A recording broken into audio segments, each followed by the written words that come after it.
Water licked the edges of the first row of cabins, 52 of them, neatly built, smug, illegal, now trembling as the lake rose inch by inch. Brenda McLofflin, the self-proclaimed queen of the HOA, stomped through the sodden ground, heels sinking, yelling, flailing her arms. But the mist swallowed every word. Construction crews froze, jaws tight, staring at the slow, inevitable tide. I sipped my coffee calm, eyes on the dam controls, knowing exactly what was coming. Every rotation, every calculation, every century-old blueprint had led to this. By evening, these cabins wouldn't just be wet. They'd be a lesson she'd never forget. But what I hadn't expected. Brenda McLofflin wasn't just an HOA president. She was the embodiment of entitlement. Late 50s, always in designer resort wear, driving her white-on-white Escalade like the world owed her a personal driveway. Her smile was brittle, sun-damaged, sharp enough to cut. She looked at Loch Mloud not as a lake with history, but as a jewel to be monetized, a prop for her personal kingdom. From the moment she took office, everything was about control. Newsletters with passive-aggressive reminders, emails scrutinizing the color of my dock, suggestions on how I should maintain aesthetic harmony, all designed to assert dominance. She assumed I'd bend, a scruffy bachelor in an old stone lodge, oblivious to her power plays. But she underestimated me. Her early moves were subtle but telling. A recreation area map placed squarely on my property, a survey that shifted the boundary just enough to claim my shoreline. When I sent her notices and proof of the true survey, she waved them off, claiming discrepancies, her enablers nodding blindly. Every action was a statement. My lake, my rules, my way. Brenda's arrogance had a rhythm, a pattern. She thrived on unquestioned authority, micromanaging every inch of her domain, punishing anyone who dared contradict her. But every empire built on bluff and bluster is fragile. And she was about to find out that Loch Mloud answered to someone else entirely. I grew up with Loch Mloud as a constant, quiet presence in my life. 5 generations of my family had cared for this land, each one leaving its mark, each one quietly maintaining the dam my great-great-grandfather Angus built by hand in the 1920s. He wasn't after fame or fortune. He was a civil engineer with a vision.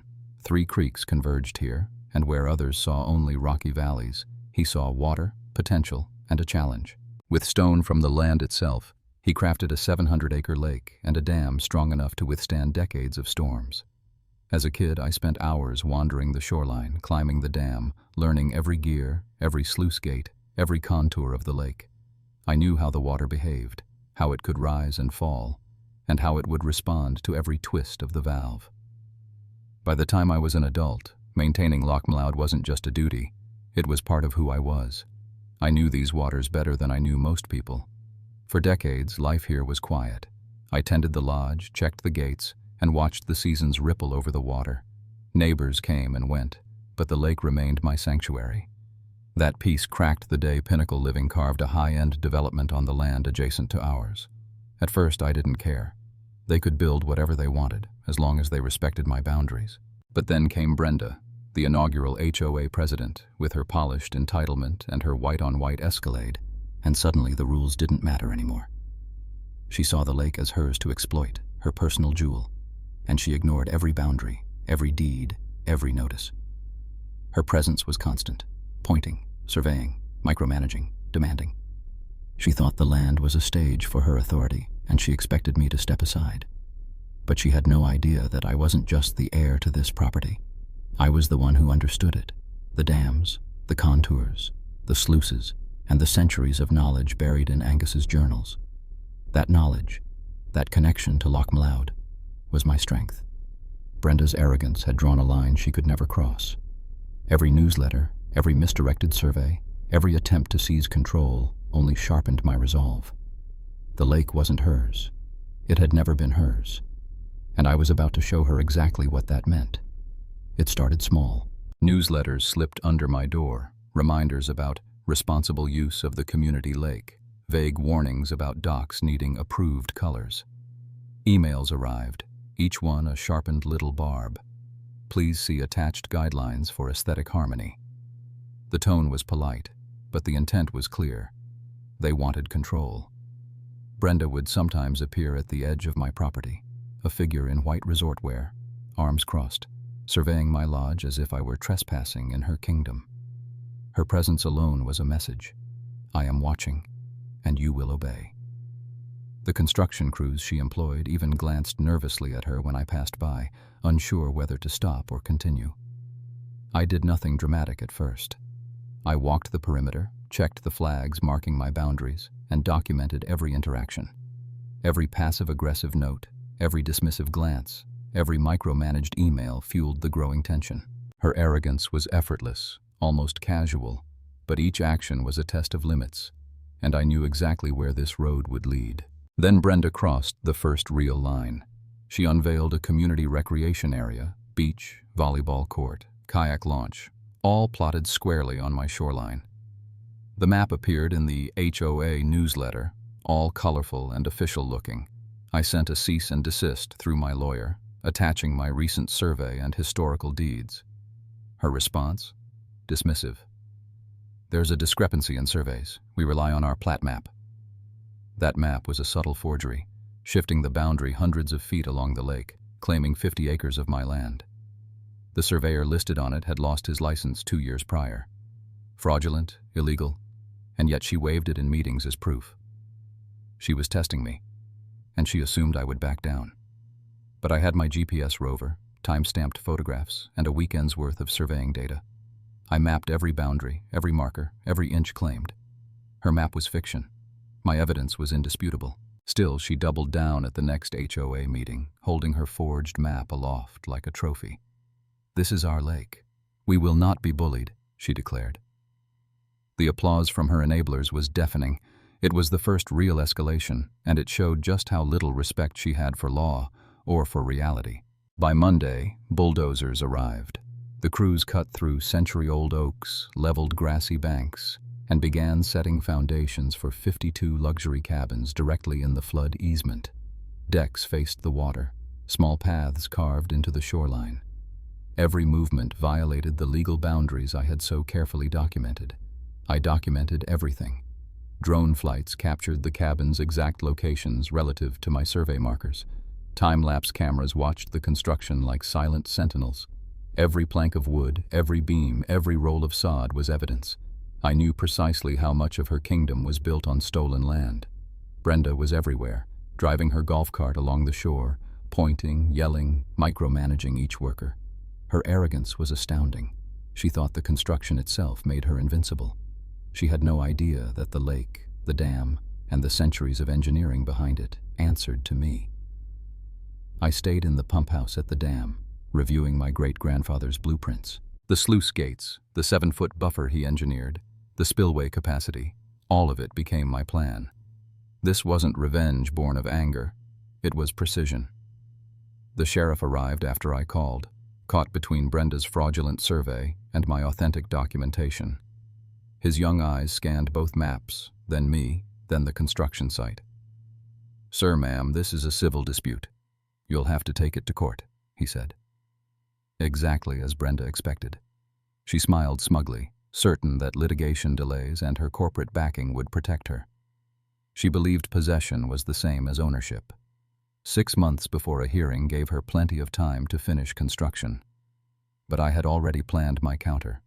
I filed for an immediate injunction. Papers stacked on my desk, lawyers scrambling to interpret historical deeds, survey data, and dam engineering notes. Brenda ignored it, confident in her empire. The lake would prove a more persuasive authority than any judge or jury. Finally, it was time.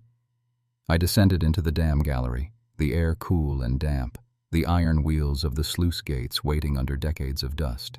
Each rotation of the north gate began the slow rise of Loch Mloud. The south gate followed, inch by inch, perfectly controlled. Outside, the lake began to reclaim what was always mine. Water first lapped the newly laid sod, then touched the decks, creeping relentlessly into the first row of cabins. Construction crews froze, shouting into phones. Brenda's Escalade screeched onto the gravel path. She ran to the shoreline, hands on hips, disbelief etched across her face. By sunset, the lowest cabins were islands. Electrical systems failed. Pallets floated. Water claimed the land she thought was hers.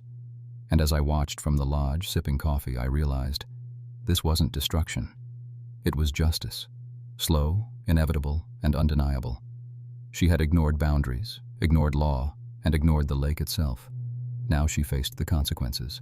And yet, the full extent of what was coming would leave even her shocked beyond belief. Brenda arrived at the shoreline like a storm, heels sinking into the saturated earth, eyes blazing. Her voice cut through the mist, sharp and furious, but the lake ignored her commands. The first row of cabins had become islands, the water halfway up their doors. Pallets of firewood floated, shutters rattled, and lights flickered in the electrical systems that had already failed. Construction crews froze. Board members who had applauded her audacity just weeks before now stood slack-jawed, watching their dream development disappear under the slow, methodical rise of Loch Mullaud. I stepped onto the lodge deck, coffee in hand, calm as sunrise. Every rotation of the sluice wheels, every calculation in my great-grandfather's journals had led to this moment. She thought she controlled the lake. She thought she controlled me. But she had no idea who really held the keys. Brenda screamed, pointing at the water, accusing, panicked. I could see the disbelief in her eyes, the first crack in her armor. She had built an empire on bluff, and the bluff was sinking. I walked down to meet the sheriff, papers in hand, certified mail receipts, my century-old survey, Angus's dam blueprints, topographical maps, all evidence meticulously documented. "This," I said, spreading the documents across a temporary table, "is your lake. And this," I gestured to the rising water, "is mine to control. You were warned." The deputy, previously uncertain, scanned each document. His brow furrowed. The realization settled. The cabins were built illegally within the flood easement, and Brenda had ignored every notice. The fraudulent survey was laid bare, the construction permits irrelevant. Brenda attempted excuses, claiming discrepancies, asserting authority, waving her arms, but words were meaningless against documented law and the very lake itself. The water lapped higher, each wave an unspoken verdict. The crowd of onlookers, board members, construction crews, curious neighbors, watched her facade crumble. Her Escalade, once a symbol of untouchable power, now sat impotent in the mud. The lake had done what legal papers could not. It had commanded attention, demanded respect, and exposed arrogance in full view. By evening, Brenda's empire was collapsing. Investors who had backed Pinnacle Living stared at the flooded cabins, insurance companies denying claims, the realization of fraud and negligence sinking in. Board members whispered frantically, scrambling for solutions that did not exist. Brenda herself was white-faced, screaming at nothing, pointing fingers at the water, at the crew, at me. But it was useless. Her authority evaporated with the rising tide. The deputy shook his head. "Civil matter," he said. But now the legal weight was undeniable. She had acted recklessly, ignoring boundaries and the dam's operational rules. Within days, the HOA was in chaos. Emergency meetings humiliated her in front of residents. Investors cut losses. Construction crews abandoned site. Bankruptcy loomed. She had underestimated history, law, and the lake itself. I stood on my lodge deck as the water quietly settled over the ruined cabins, a slow, inexorable tide of justice. Brenda's white Escalade was gone. The shoreline she coveted now littered with debris and silt. The lake had spoken. The evidence was irrefutable, and every arrogant claim she had made lay submerged along with her pride. As I watched the sun dip behind the mountains, I allowed myself a small, quiet smile. 52 cabins, a lesson in hubris. And yet, even then, a thought tickled at the edge of my mind. What other surprises could Loch Mullaud have in store? The morning after the lake settled, I walked the shoreline with binoculars tucked in my jacket, coffee in hand. The once pristine rows of cabins now sat waterlogged, boards warped, furniture floating in the shallow silt. The smell of damp wood mixed with mud hung heavy in the air. It was quiet, except for the distant calls of returning birds. Neighbors from the newly reorganized HOA paddled down the lake in canoes, eyes wide, murmuring to each other as they passed. Some waved up at the lodge. They had witnessed what I already knew. Boundaries could be crossed, arrogance punished, and respect for heritage enforced. There was relief in their nods, a subtle acknowledgement that justice had prevailed without a single shot fired. I took a deep breath. For decades, this lake had been my sanctuary, and now it was restored, not just physically, but morally. The weight of what Brenda had tried to take from us lifted. I could finally savor the peace my family had worked so hard to maintain. The legal fallout moved faster than anyone expected. Class action lawsuits against Brenda, the HOA board, and Pinnacle Living investors were filed within days. Insurance companies refused claims on the flooded cabins, citing gross negligence and lack of proper permits. The fraudulent surveyor was investigated and barred from practice permanently. Within weeks, the HOA declared bankruptcy, unable to cover legal fees or settlements. Brenda herself was voted out in an emergency board meeting, her prized Escalade leaving the community for the last time. Investors cut their losses and sold the land to a conservation trust for pennies on the dollar. The cabins, now irreparable, were left to rot, and my legal team ensured every scrap of evidence documented their trespass. I had also recovered significant damages through court judgment against the developer's parent company. Combined with salvaging prefab materials, the financial burden of restoring the lake fell on no one but those responsible for creating the chaos. Justice, it seemed, had its own currency. Over the next 2 years, I oversaw the ecological restoration of the 50-acre shoreline. Native trees, shrubs, and grasses were replanted, recreating the natural contours my ancestors had once sculpted. Birds returned, small mammals scurried along the banks, and the gentle lapping of Loch Malaud reclaimed its rhythm. I watched as new residents from the reformed HOA paddled quietly by, giving a respectful wave to the lodge perched above the water. They understood the story of the lake, the line that had been crossed, and the lesson Brenda had learned the hard way. Sometimes I would descend to the dam gallery, checking the sluice gates with a small smile. Loch Malaud was more than water behind a wall of stone. It was a living testament to history, law, and patience. It reminded me that control isn't about yelling louder, hiring faster crews, or signing glossy maps. It's about knowledge, stewardship, and knowing your own land. And as I sipped my coffee one morning, watching sunlight scatter across the restored water, I felt a deep, quiet satisfaction.